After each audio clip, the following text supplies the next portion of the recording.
La révolte a grondé, la colère a éclaté et le prix payé fut lourd. Une âme s'est envolée, emportée par la vague de violence qui a secoué Mbandjok et Koteng. Du sucre au sang, il n'y a parfois qu'un pas.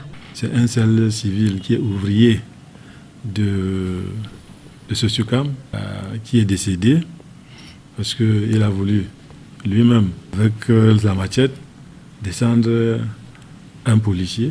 Et donc, pour sa défense, il a été abattu. Nous avons enregistré 10 blessés.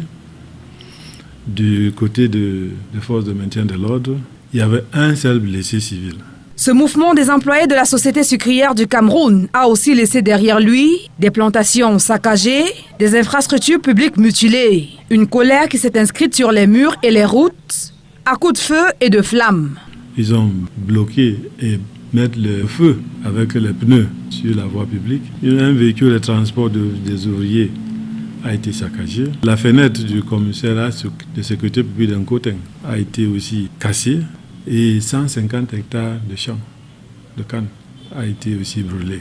À l'origine de cette explosion, le paiement des acomptes par la Sosukam, un point de rupture entre ouvriers et employeurs. Mais la page semble tourner. Situation réglée, assure le gouverneur du centre. Tout a été payé le 26. Nous sommes déjà le 5.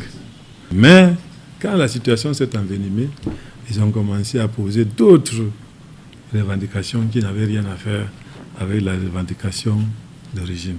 Mbandjok et Koteng, ces villes où le sucre façonne le quotidien, reprennent le cours de leur histoire, selon Narseri Paul Béa. Une histoire marquée désormais d'une cicatrice de plus.